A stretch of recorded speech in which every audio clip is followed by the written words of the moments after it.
Guys, வாங்க இன்னைக்கு மல்லி சீரியல்ல என்னெல்லாம் நடக்குதுன்னு பார்க்கலாம். இப்பதான் ஃபர்ஸ்ட் டைம் என் சேனலை பாக்குறதா இருந்தா சப்ஸ்கிரைப் பண்ணிக்கோங்க. மல்லிக்கு புதுசா ஒரு நம்பர்ல இருந்து கால் வருது. அவங்க எடுக்கிறதுக்குள்ள அது கட் ஆயிடுது. திருப்பி அவங்களுக்கு அந்த போன் நம்பருக்கு போன் பண்ணி பாக்குறாங்க. அதே சுவிட்ச் ஆஃப்னு வருது. உடனே தீபன் சார் கிட்ட போய் மல்லி மேடம் புலம்பி தள்ளுறாங்க. தீபன் சார் கேக்குறாரு, என்ன மல்லி இப்படி பண்ணிட்டீங்க? அது ஒரு வேளை வெண்பா போன் பண்ணதா கூட இருக்கலாம் அப்படின்னு சொல்றாங்க. அதை கேட்கவும் மல்லிக்கு ரொம்பவே கஷ்டமாயிடுது. தீபன் சார் இப்ப என்ன பண்றதுன்னே தெரியலையே அப்படின்னு சொல்லி மல்லி ஒரு பக்கம் ரொம்ப புலம்பி அழுதுட்டு இருக்காங்க.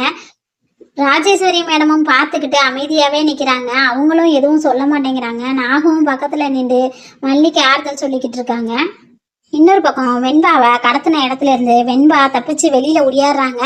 வேகமா வந்துட்டு இருக்கும்போது ஒரு இடத்துல மூச்சு வாங்க நிக்கிறாங்க. அங்கிருந்து ஒரு லேடி வர்றாங்க. அவங்க மேல போய் வெண்பா குட்டி மோதிடுறாங்க.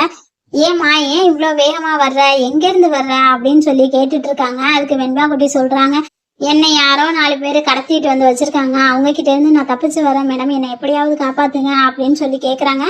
அவங்களும் சரி வெயிட் பண்ணுமா அப்படின்னு சொல்லி ஒரு ஆட்டோவை பேசி ஆட்டோவை கூப்பிட்டு அதுல வெண்பாவை ஏத்திட்டு போகும்போது எல்லாத்தையும் கேட்டுக்கலாம் அப்படின்னு சொல்லிட்டு ஆட்டோல ஏறி 2 பேரும் போறாங்க. ஆட்டோல ஏறும்போது போலீஸ்காரவங்க தேடி அலையிறாங்க. அவங்க ஆட்டோல ஏறுறத பாத்துடுறாங்க. அதுக்கப்புறம் வெண்பா அவங்க கிட்ட நடந்ததெல்லாம் சொல்லுவாங்களா என்னன்னு தெரியல. அதுக்கப்புறம் என்ன நடந்திருக்குங்கிறத அடுத்து வரப்போற எபிசோட பார்த்து தெரிஞ்சுக்கலாம். தேங்க்யூ.